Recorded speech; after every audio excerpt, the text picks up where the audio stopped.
Welcome to this month's installment of Creation Justice webinars, the place where we come together to address some of the most critical, important issues the world faces today.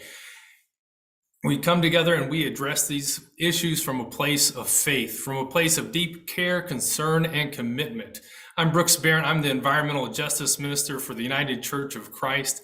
I am joined by that trailblazer for justice out of Birmingham, Alabama, the Reverend Michael Malcolm, who is the Executive Director for Alabama Interfaith Power and Light and the People's Justice Council. Today, Michael, we have a terrific lineup of speakers, but before we get to introducing them, I want us to take a step back so that we can underscore just how important this topic is for today. And I think we get to that by understanding the context in which we operate in. Just this morning, Bloomberg News was reporting that there is a bipartisan, let me say it again, bipartisan push to restart Gulf of Mexico oil and gas leasing. And we didn't get to this place just out of nowhere. We got to this place because there has been a concerted effort to bring us to this place. Before Russia even invaded Ukraine, the fossil fuel industry was going on the media, going on to social media with three core messages that they hit home over and over again. The messages were this: fossil fuel production ensures freedom and national security, they tell us. They also told us that high gas prices are caused by climate policy and that the solution is more drilling. And then finally, they told us that only liberal elites care about climate change. That's part of how we got to this place today. But today, we're not going to listen to trickle-down outhouse ideologies. We are going to listen to truth from the ground up. Michael, tell me your thoughts as we get started today. Rev, thank you for setting us up, and I want to thank the guests for being here. But as I listened to you, I couldn't help but to go back to Louisiana and driving through Louisiana and seeing these multi-million dollar industries surrounding these communities that sit dilapidated, that often sit in places of destitution, if you will. I couldn't help but to think of those who are in Mississippi along the Gulf Coast who are surrounded by these multi-million dollar polluting facilities, yet and still their homes and their lands lay in waste. And I have to ask, what are we doing? What happens to us while we think about profit and while we even think about the planet? What do we think about the people who suffer? Those communities that I go in all the time, and I see these children who have to sit in this filth that they were born in and that their parents didn't contribute to, but these things that were heaped upon them. And I have to ask, as communities of faith, as faith leaders, what are we really doing? What are we looking at? What are we? Where is our accountability when we have court rulings that say it's perfectly okay to pollute people and planet? That say it's perfectly okay for us to continue to destroy community? Where are communities of faith that stand in those times?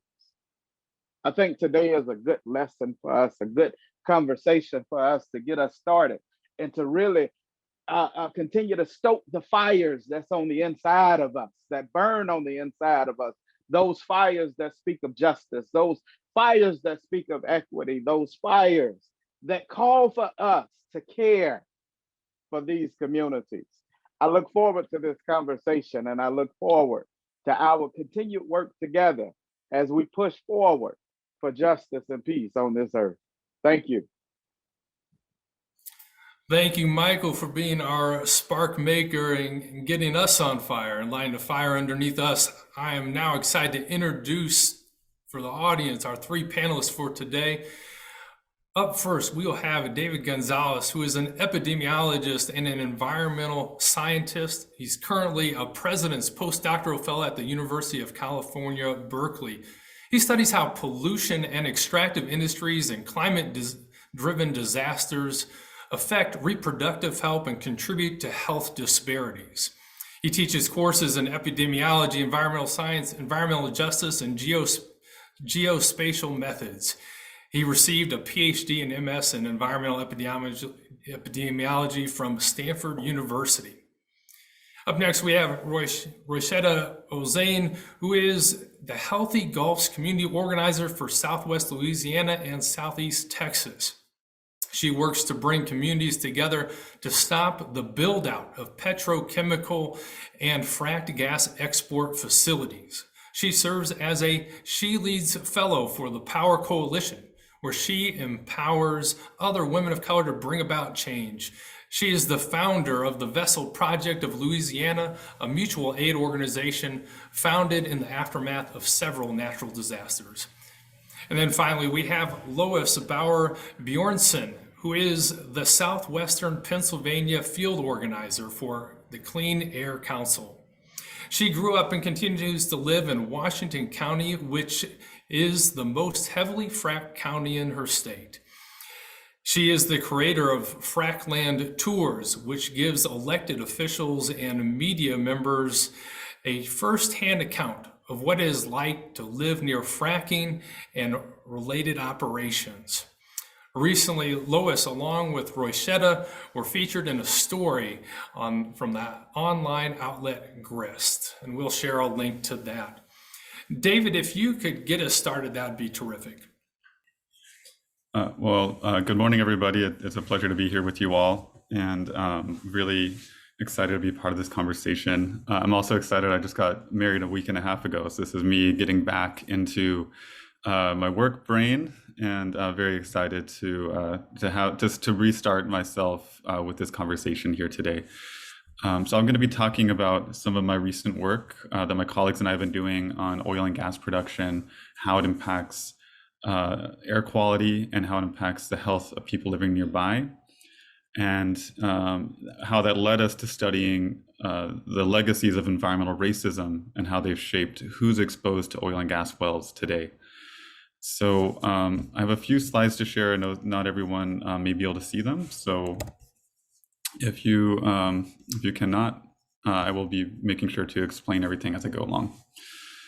So this is a redlining map of the city of Los Angeles, which is one of the most heavily, which is in fact the most heavily oil and gas drilled city in the United States.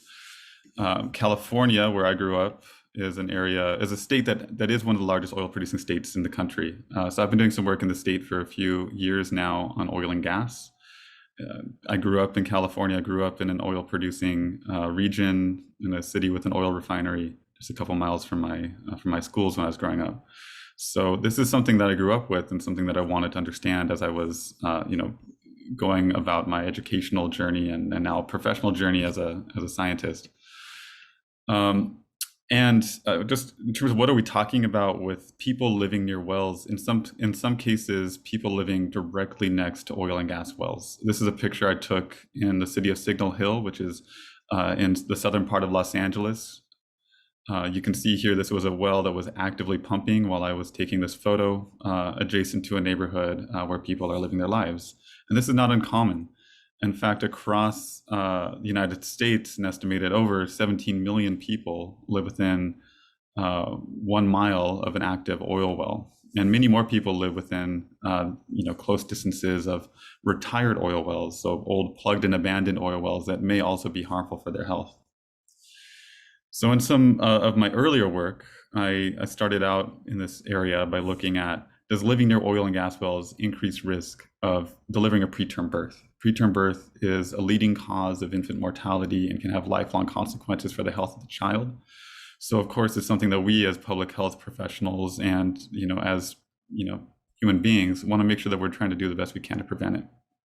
So the study was motivated by some other work in other parts of the country, Pennsylvania, Colorado, Texas, where colleagues of mine have found that people that live near oil and gas wells have poorer health.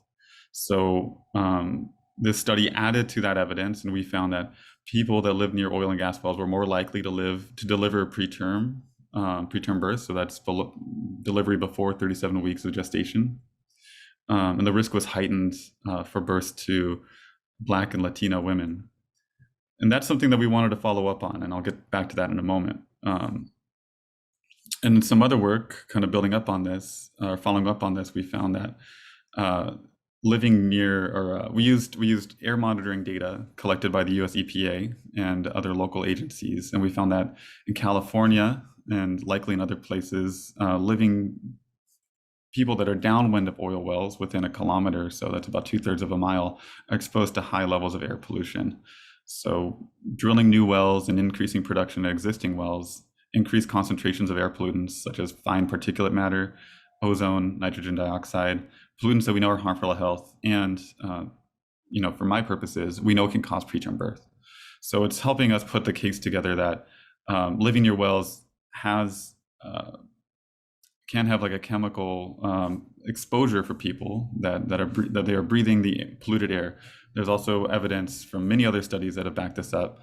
There's also evidence that people living near wells are exposed to polluted water, especially folks living in more rural parts of the country that depend on groundwater may be at risk.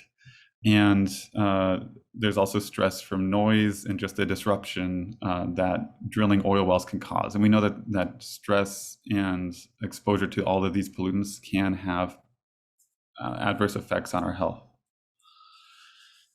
So as I mentioned, we had looked at, myself and others had looked at, does living near oil and gas wells increase risk of a range of poor health outcomes that we want to prevent? Several of the studies, including the one I just mentioned, we found that yes, we do see people living near wells have worse health, and we see that the effects are heightened for people of color. So what does that mean? Well, it could mean that what we're seeing is just we haven't done a good job of controlling for other things that can cause preterm birth and the sort of health outcomes that we're trying to prevent. That we know that there's many things to do with structural racism that can increase risk of preterm birth and other adverse health outcomes. But I also know from my own family's experience and just from other folks' research that people of color are more likely to be exposed to environmental pollutants. And this might in fact be part of why we see these racialized health disparities that we're trying to see. So what we did first was, and this is data from this is preliminary results from a study that we're about to publish or submit for publication, and I'll explain what this means here in a moment. So we wanted to see, okay, we saw higher risk of preterm birth for Black and Latino women. Could it be that they have more intensive exposure to oil wells? Could it be that when we're looking at who's exposed to wells, the exposure is worse, the risks are, the chemicals and stresses are higher for people that are Black or Latina? So that's what we started to look at. So in this, what we found here, so we looked at data from the past 15 years in California, starting in 2005, and we looked into 3 different time chunks: 2005 to 2009, 2010 to 2014, 2015 to 2019. We wanted to see if there's a consistent pattern here.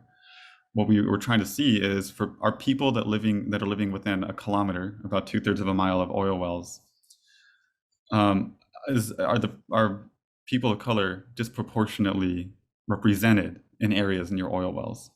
So that's what we did here. We calculated a risk ratio, and here you could see, for example, this red point in the left part of this figure, a risk ratio of about 1.5 for Black people living in California within 1 kilometer of oil wells.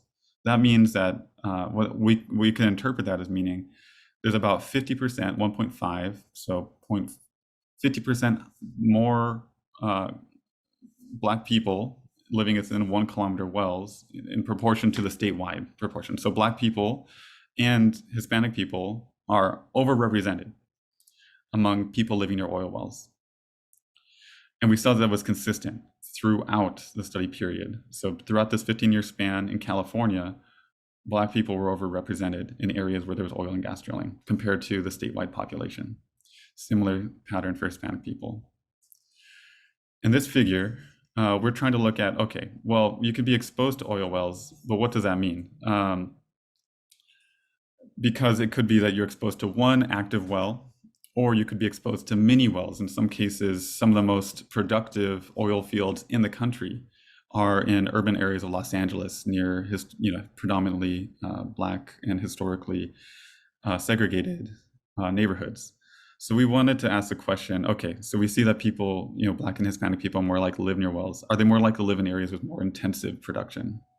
So that's what we did in this plot right here. So let's look at this fourth column right here. This is data from the most recent time period, 2015 to 2019. And we're looking at, again, these are risk ratios over here on the y-axis.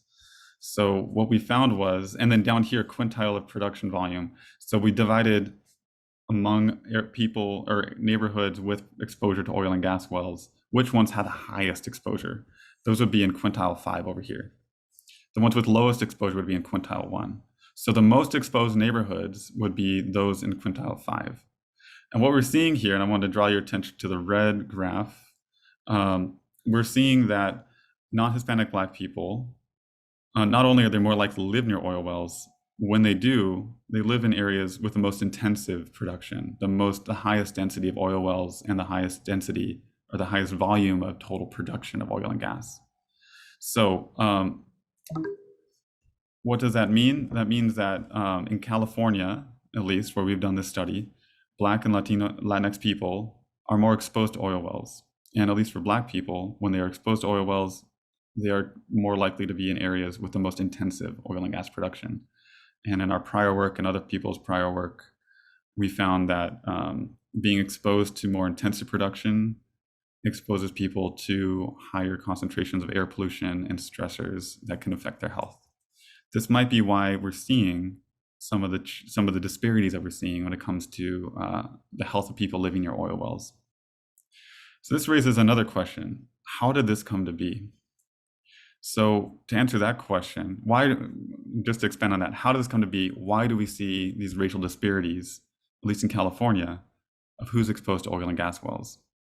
So we turned to look at some of the historical data that we had available to us, and that includes data on historical redlining.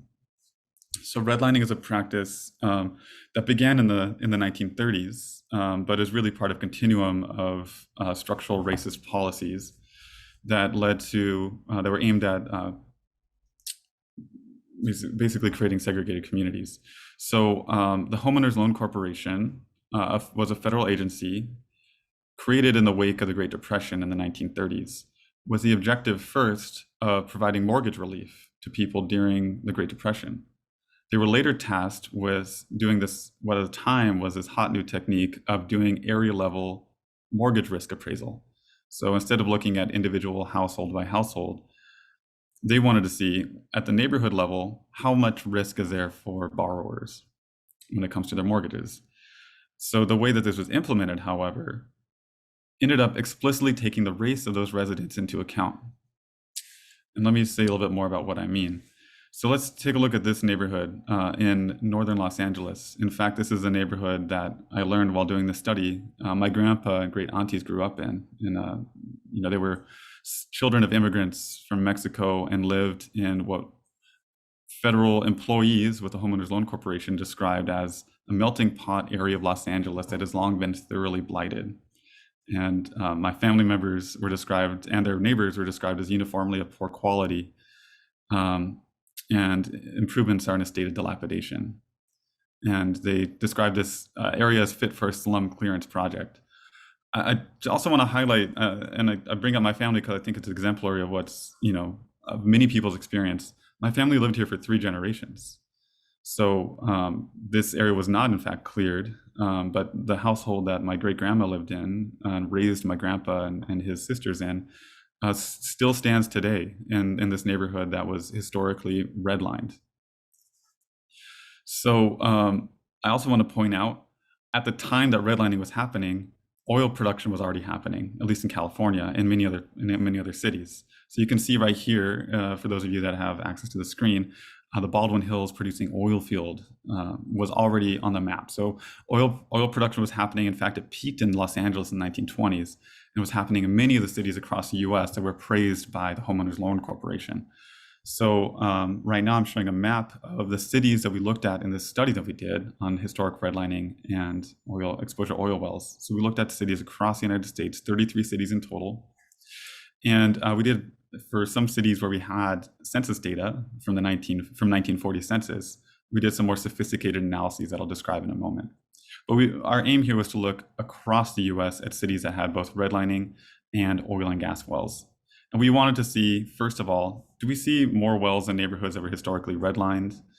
Do we see these patterns before the neighborhoods were redlined and after the neighborhoods were redlined? Because in oil and gas wells, we have this unique case where we know when wells were drilled, and we know that some of the wells were drilled before redlining occurred. So we could see kind of this chicken and egg question that was, could the presence of wells have led to redlining, and could a redlining have led to more intensive drilling afterwards? And then we wanted to compare neighborhoods that were similar, neighborhoods that maybe were redlined, maybe could have been redlined, but were not. Do we see more wells in those neighborhoods?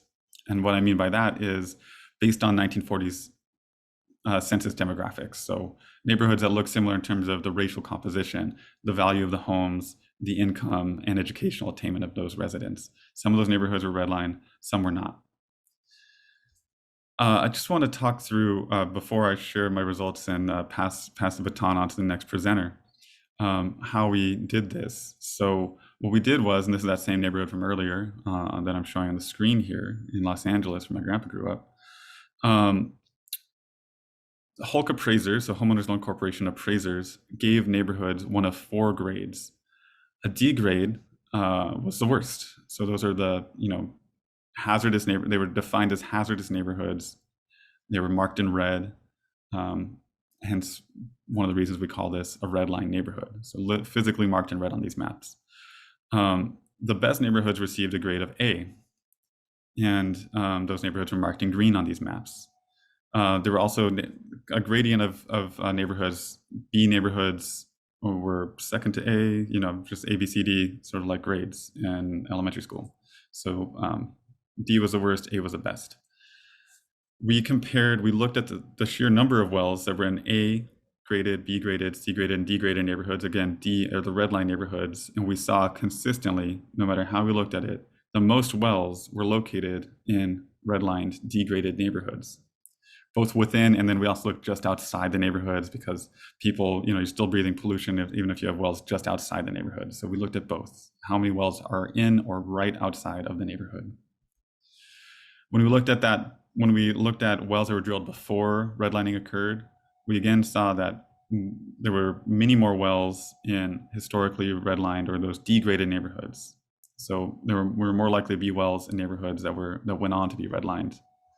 And then after redlining occurred, there were more likely to be wells again in those redlined neighborhoods. So no matter how we looked at it, before and after redlining and in aggregate, there are more wells in redlined neighborhoods. Finally, when we compared neighborhoods that were similar based on their sociodemographics, we did use a technique called propensity score matching, which I'm happy to explain if anyone has questions about it. But essentially what we wanted to say, like, all things equal, to the best of our ability, are there more wells in redlined neighborhoods compared to similar neighborhoods that were not redlined? And we saw that yes, this figure that I'm showing right now shows that redlined degraded neighborhoods, this is this rightmost point on this plot that I'm showing, had on average about 2 more wells than similar neighborhoods that were graded C. We wanted to compare C and D because they're more likely to be similar than an A-graded neighborhood. So a green line neighborhoods are very unlikely to be redlined, but a C-graded neighborhood may have received a D, but the ones that got a D grade that were redlined had 2 more wells on average. And we saw this pattern again before redlining occurred and after redlining occurred. So that's what we're showing on this plot here in the middle, this point right here where it says DC in the middle here. This is before redlining occurred, we see more wells. After redlining occurred, we see more wells in those redline neighborhoods. So what do we find in aggregate here? So wells are concentrated in historically redlined neighborhoods.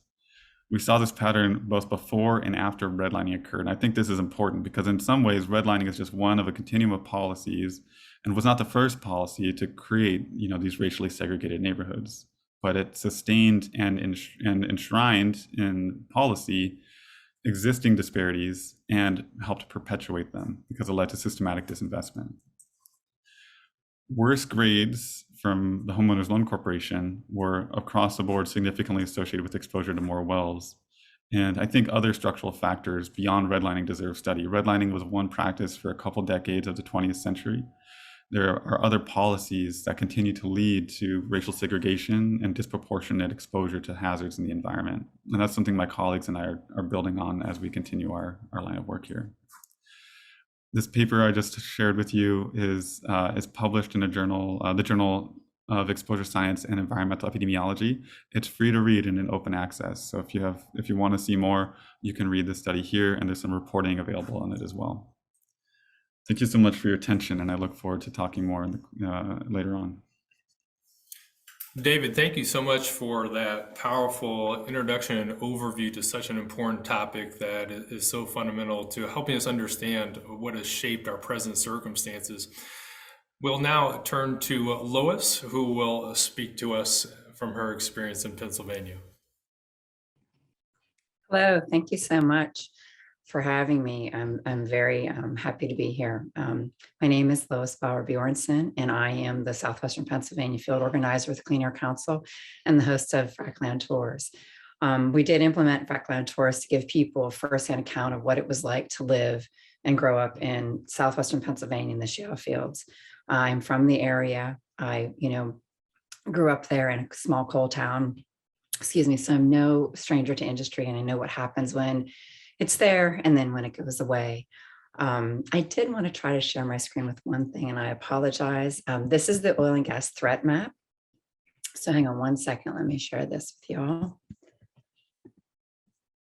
Let's see. It may not let me. So anyway, I apologize. That's okay. I should have done it before and then I thought. But what I wanted to let people know so that they're aware of is something called the oil and gas threat map.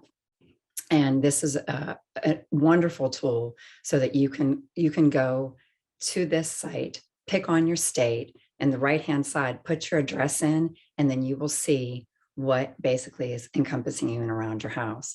Currently, to date, at last count, I was on the site, we have 43 wells that completely encompass our homes. These are fracking wells. We live, again, in the most heavily fracked county of our state. I have 4 children. They're adults now too, and a current 16 and 12-year-olds. So my children have, been born into this, and they currently live in it. They also have attended a school that's about an hour north of us, and that's where the largest petrochemical hub in North America is being built. And you spoke of Louisiana, and that's often nicknamed as Cancer Alley, and we're going to be called Cancer Valley. So a few things that have been going on since the onset of fracking. We know that we have legacy pollution in southwestern Pennsylvania from steel and coal. We know that our water has been polluted for a number of years and our air polluted for a number of years as well. However, when the coal and the steel left, things were quote unquote cleaned up. So we know how that goes too when things are cleaned up and they're really not. The thing that is different now with all this legacy pollution that we're seeing, we have the highest rate of Ewing sarcoma in our state. And I believe there's something like 260 cases national, and we have 69 in Washington County alone. So we have rare cancers in every single school district. Some are Ewing sarcomas, but most are sarcomas, if not all of them. So these are all rare cancers. I have the privilege of working with some people who unfortunately, her son has died from Ewing sarcoma. The Cannon-McMillan School District is a district that it had a lot of attention due to this because of Luke dying from it. So my children attended that school district. They will be attending the school an hour north with the largest petrochemical hub down the road from them. So there's no escaping this. You know, one of the things that we hear from people all the time, which is really maddening, it's so just move. So, you know, listening to the previous speaker talking about your family being there for generations and generations, you know, my family's been here for over 200 years. You know, we were here at the beginning of our Constitution, and other folks were here longer than us, the indigenous folks and everyone else. So to say things like just move is ignorant, and people can't just move. People have family ties, people economically cannot afford it, and people don't want to move. Why should we uproot our homes, our lives, our families, our schools, our jobs, because industry has ascended upon us? I like to tell people that because it's not that simple. And frankly, where do I go in a 3-state radius? You know, so I can maybe distance myself a little bit from it, but the air is not in a bubble. It travels from state to state. We have the waste issues in Ohio. We have the petrochemical hub. We have the fracking. You know, we have all of this going on in West Virginia also as well. There's mountaintop removal. So you can distance yourself from this, but you never really get away from it. A couple things that my family has been fortunate enough to be involved in that I think people should look at. It was a pilot study with Environmental Health News with award-winning reporter Christina Marusic. 5 families were studied, and my family was one of them. And this was the first study of its kind that actually showed what was in our bodies and our urine. So we wore personal air monitors, and our urine was tested over months of period of time. So I have the highest level of naphthalene in my body, which is an industrial chemical that's only used at industrial sites. So, you know, the only real reason for that are all the fracking wells and pipelines and compressor stations that encompass us. My third son has the highest level of mandelic and hippochloric acid in his body. We don't know why. We all have high levels of different products like benzene, toluene, ethylbenzene, formaldehyde, hippochloric acid, mandelic acid, just on, and other chemicals that I can't pronounce that are all precursors to fracking chemicals. So this pilot study was an amazing study, and it's not just myself and my family. There's families from other counties, neighboring counties, Westmoreland County, Washington County, and Greene County. So these are all counties that now have fracking in them. And, you know, this was very telling. So that is a wonderful study that people should take a look at. And if you're looking at that study, it also shows we sent everything to all of our legislators in Harrisburg, and who responded and who didn't, and who, you know, responded positively and negatively. You know, those are just a few of the things that we're dealing with. Another issue that we deal with that you spoke about is our water. So, and a lot of people do talk about rural areas and wells and groundwater, and those things do happen. But I want people to be aware that it also happens to public drinking water. So our drinking water, and my family's drinking water and community's drinking water, is the Monongahela River. So the Monongahela River, we have notices every single quarter, and I've lived there now for, I can't believe, 18 years, that we have levels that are above or exceed total trihalomethanes every single quarter. And on the bottom of the list, which is really interesting, the notice that they give you, it says there's no need to worry unless you're pregnant, or you have prolonged exposure, or you have some health impact, or, you know, something wrong like a cancer. So I'm not sure what they consider prolonged exposure, because, you know, we've been getting these notices for 15 years, and this is our public water source. So we do things like, I asked for a whole house water filtration system for my house. Not everybody can afford that, but that does not filter out the radiation levels or the PFAS chemicals, the forever chemicals that we are now seeing within our water. So you can only do so much with that, where that is concerned. Another issue that happened with the drinking water is the Westmoreland County landfill was accepting, it's a municipal landfill, it was accepting fracking waste. everything from the drill cuttings and all of that.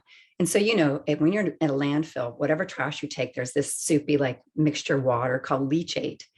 And that's always like is piped off or drained away. Well, this landfill could not accept fracking waste. And the waste is labeled residual instead of hazmat. So this is a big loophole that industry gets through. So this way they don't have to take their waste further away to a landfill that accepts hazardous waste. So they dump it in municipal landfills. And in the case of what happened here, the leachate was leaking and being piped directly into the Monongahela River, again, our drinking water and our bathing water source. Then downriver, the Vernon water treatment plant said, like, none of our bugs are working, the bugs that take care of all the funk and sewage and this and that. And our state DEP said, oh, we'll send somebody in and it'll be okay. So they did, but they never tested for the correct chemicals. And so what had happened then, the treatment plant hired their own researchers and their own people to test, and everything was dead, the good and the bad bugs. And the only thing that was there were fracking chemicals. And this went to court, and it's stated in all of the court documents that these type of things happen. So again, this is our public drinking water that we're dealing with. And these are just some of the things that my family and entire communities go through. You talked earlier about really sort of the stress level that happens, that you're maybe not even aware of sometimes, that families go through. And, I didn't realize it until I sort of started to read a little bit and thought, oh, I have all those stress levels, and it can also create in some families marital stress, because you may have someone within, the husband or the wife may say there's nothing wrong and everything is okay. And the other husband or wife may say, no, it's really terrible and bad. So there's that component that comes with, being constantly exposed to this, and things like almost a tinnitus in your ear when they're doing 24-hour-a-day drilling. It's like a low hum of a thumping, sort of thump, thump, thump, thump, thump. And you don't realize that till perhaps you get away from it or go somewhere else where that's maybe not going on. Those are the things that a realization sort of happened with me. And my children have had some exposure as well, obviously. I work with folks that have more severe exposure and more severe health impacts. My third son, for some reason, had the worst exposure. He was a little younger than my older two. He had severe nosebleeds and rashes and, terrible nosebleeds, not to be too graphic, but, 50-cent piece clots coming out of his mouth at the same time that his nose was like pouring out of his nose, not anything, almost passing out from blood loss, things like that. My oldest two experienced rashes. I'd go in and get a baby, when they were younger and think, oh, they had a little nosebleed, but, attribute it to like, oh, it was dry or something similar. And then you start to really correlate when they're fracking and when the diesel trucks are driving by your house 24 hours a day, 7 days a week. And you think, oh, that's it. And my sister was at the house once and she said, and I'm a clean freak, she's like, why do your toilets look dirty? And why are there these black lines like coming from, the faucets? And I was like, I don't know, I just cleaned it. And then that was when the water issue started to happen. And my daughter, had eczema as a child, and I was bathing her because she was little and she looked like she was scalded. Well, then the light bulb went off. Oh, it's the water. So these are things that, families aren't always aware of that are happening directly from industry. So these are just, again, I could go on and on. I don't want to, bore people to death with this, but these are everyday occurrences that people live with and that people go through. And it's something that communities shouldn't have to live with or go through. We moved from the city of Pittsburgh to raise two small boys and then had another boy and a daughter so they could run around outside free and, breathe the air and play in the woods. And, there's still things on my refrigerator that says when not to go outside to breathe the bad air, but again, I thank you so much for your time, and I look forward to any questions that anyone may have. Thank you, Lois, for sharing your story and let us take that to heart. And as we transition now to an opportunity for people to ask questions, we've got some questions coming in from the audience. Michael, can you get us started with some questions? Actually, Brooks, that second Reverend Michael Malcolm is actually Roishetta. She couldn't find the link, so we were able to get in touch with her, and I got her the link. So if you still want to have her to speak. Yes, let's hear from Roishetta. For my partner is born here in Southwest Louisiana, and whenever it's storming, the people that I help with my organization, the Vessel Project of Louisiana, I try to get them extra food and supplies because in the area, the BIPOC community where they live, a lot of the time when it rains just a little bit, their lights go out. And so I try to get them supplies. And I was doing, I'm delivering to different homes. So I'm at one of the people's homes sitting in the room on the webinar with you all. I'm Roishetta Ozane. I'm the founder of the Vessel Project of Louisiana. I live in Southwest Louisiana, but I also work in Southeast Texas. I assist people with their most emergency needs, such as food, shelter, clothing, and whatever other supplies or needs that they may have that's an emergency for them. I also work as a clean energy organizer for Healthy Gulf. And in my job as a clean energy organizer, what I do is I organize against the petrochem and oil and gas facility to ensure that they aren't bringing more harm to BIPOC communities specifically and low-income communities, because where we live in Southwest Louisiana, we're overflowing with petrochem facilities. And right now there are more than 10 being proposed that they're seeking to build here in Southwest Louisiana. And so that's what I do every day. Living in an environmental justice community, I've seen everything from us not being able to drink the water from our water fountains to, our water faucets in our homes, because it's so full of chemicals from the industry. Also, when we walk out of our front doors, we see flares right there in front of us. And so I've called on President Biden to come here to this community to just see what we have to live with every day, but also called on the FERC commissioners to come. And we recently got an agreement from them. They're going to be coming here in the next couple of months to tour this area to see what we deal with. I've started several community gardens because in North Lake Charles, there's a food desert. Folks don't have access to, food they don't have grocery stores there. They have to travel to South Lake Charles. And in order to get there, they would have to walk. And if they walk, they would have to cross over a bridge.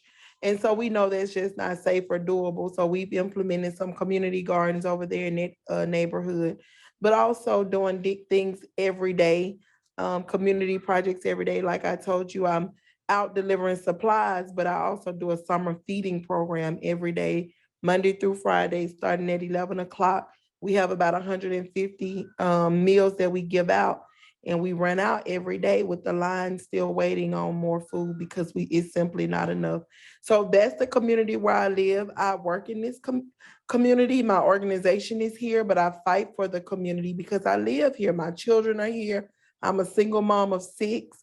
I was just able to purchase a home and get out of a FEMA trailer that I've been living in for 2 years. So I live this every day, and it's only through faith and through connections with people like you all and Michael Malcolm that I'm able to do what I do here in my community. So thank you all for having me on here.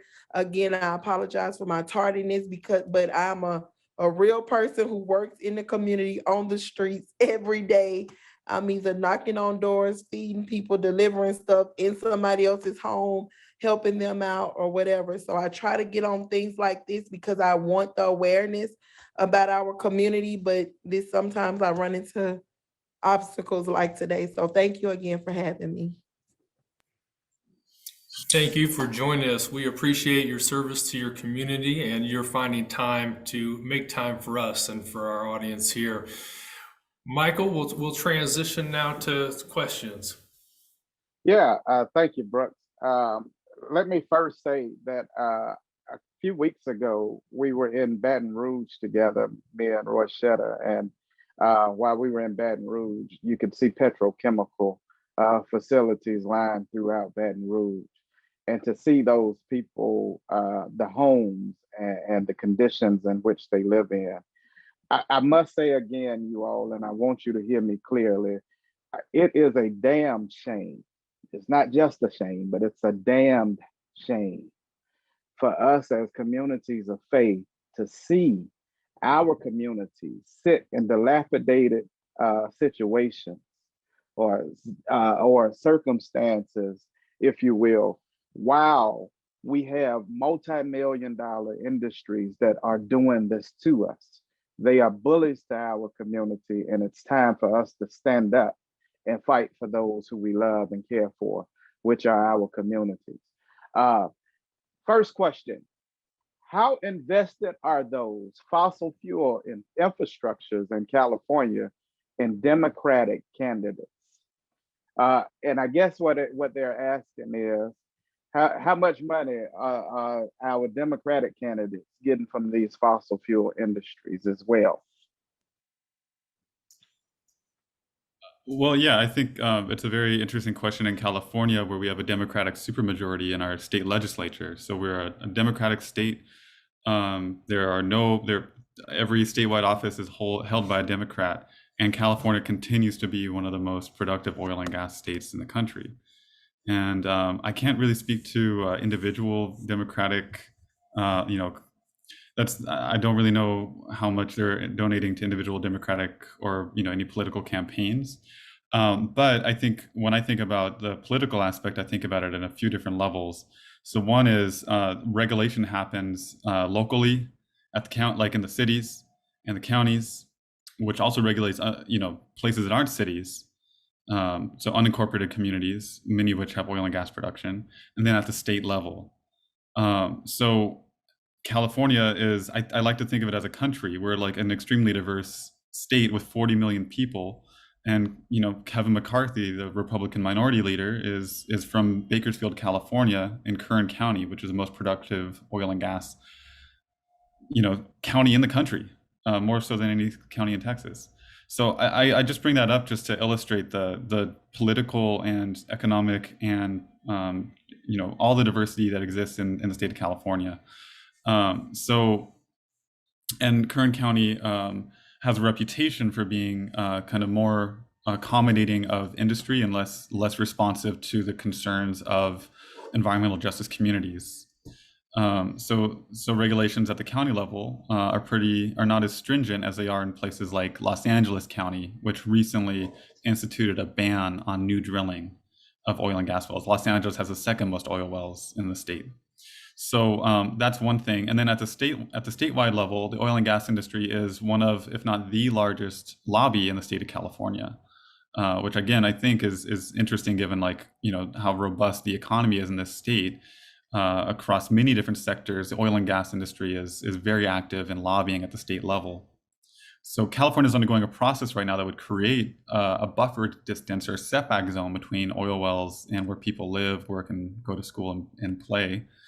But that may not affect all active wells, and certainly does not address the legacy issues of abandoned wells, which in my new study, we find that over 1 in 5 Californians live within a less than a mile of an abandoned oil well. And there's increasing evidence that those wells emit some of the same pollutants that Lois was mentioning earlier, benzene, toluene, ethylene, xylene. These are known carcinogens. And I think this is something that we will be grappling with for a very long time. Thank you, David, for that helpful, informative response. I'm going to pivot that question to Lois and Roishetta in a way, in that we've just heard about California and what's happening with the government there and how that's allowing for this pollution to take place. Take us to Pennsylvania and take us to Louisiana. What's going on with the government in Pennsylvania? What's going on with the government in Louisiana? Why, from your perspective, have you seen the government not protecting the people, but instead enabling this pollution. And talk about what can be done to fight against what's happening. Want me to go first? Sure. So it was really interesting listening to the state of California, and Pennsylvania is very similar, except Pennsylvania really should be two states because there's Philly and then there's Southwestern Pennsylvania, and Philly is so close to New York that it's way more progressive. However, in the city of Pittsburgh, there was a fracking ban a number of years ago. So there's no fracking in the city of Pittsburgh, but all around it and in all the communities that surround it. I have just recently started to go back to Harrisburg. And this is just a little example of what goes on there with the oil and gas lobbyists. I walked in and I saw the same woman that I know is an oil and gas lobbyist standing there in the Capitol as if she had never left for 3 years. So that's how often and how frequent they are there. We have a Democratic governor, and we also have a majority Republican legislation on both sides in the House and Senate. We do have some amazing Democrats that fight against this industry and help to put regulations or try to put regulations in place. Currently, right now, one of my colleagues is working again on a setback bill that we're hoping to just at least get introduced, if it could even just get pushed through. And we know in order to do that, though, it's really not going to be what we want, but we're trying to get something through. The Harrisburg government is very similar to what the previous United States government used to be. And so it's very difficult. Our local legislators and state reps are very pro-industry on our side of the state because we're the extractive side of the state. So industry came in initially and said, we're going to bring all these towns back to be what they were when they were the coal towns. And it was a complete lie, but everybody bought it. So it's very similar to the state of California. And it's an uphill battle. As I said, going back to Harrisburg a few weeks ago, in meeting with people that were friendly and moderately friendly, even they realize that, this is beyond an uphill battle. I always say we're behind the 8 ball here. I was actually denied 4 meetings with Republicans. Another colleague had set up meetings where he was going to speak on other issues, but all basically around protective and helping people with air and water. And they said, well, we'll talk to you and only about this issue or no meeting. So this is the state of our, and these are people that I live with in their district. And I was there for a few days, and long and short of it, I went in for 3 days, multiple times a day, and they were never available. So that's a sad state of affairs because that's my house. Like, that's our house. We should be able to come in and speak to people regardless of if they agree with what we're saying or not. It's their job to hear what we're saying. But yeah, so it's a difficult perspective to keep moving forward with this. But I think that the more people's stories are told, and people have to hear you, even if they don't like it. Thank you, Lois, for that response. Roishetta, do you have anything you'd like to say to shine a light on what's happening in Louisiana? Yes, of course. And I apologize for being off camera now. As I stated earlier, it's storming, so my service is horrible right now. Let me know if you all can't hear me. Can you hear me well? Yes, we can hear you. Okay, good. In the state of Louisiana, it's a couple of things that play. And I always like to start off by saying that the oil and gas industry and the petrochem industry is just one of our problems because, we are not a one problem people as a whole. It's an intersectionality of issues that cause, all of these things that we deal with and endure every day. And so, but in the state of Louisiana, first of all, we're a southern state. We're still very much Republican, although we do have a Democratic governor. The pipeline that runs through our state, the proximity to the Gulf, and the fact that we have one of the lowest minimum wages in the nation. All of that is why we have so much industry. This is a pro-industry state. But the reason why industry is is in the low income Black BIPOC communities is because we know traditionally and historically the South has never cared about BIPOC folks. And so if we can make money off of industry, we can run this pipeline through here, we can build more LNG and more petrochem. Where are we gonna put it? We're gonna put it far away from us, our counterparts, and they're gonna put it right into the Black communities, the low income communities, people of color communities where they'll be affected the most. And so it's still embedded in racism. It's still embedded in the way the system has been set up to be against us for years. And that's just the truth of what's going on here. When you go into those wealthier white communities, you can't see flaring when you look out of their doors. So that's just what we deal with. That's the truth of the matter. It's all embedded in racism and what's been going on in the South forever. They won't raise the minimum wage because when they bring the industry here, they can tell you things like, oh, they're going to give you jobs and you're going to make this much money. And folks look at that, but they don't actually go into the parking lot of those facilities and look at the license plates to see that more folks who work at those facilities are from out of state than they are from in the state. They don't look at the fact that because the industry puts their name on a school and say, hey, we're going to get this school $20,000, that they're making billions of dollars off of their backs. And the same kids who go to that school can't walk out of their door and go to a grocery store and get fresh fruit and vegetables.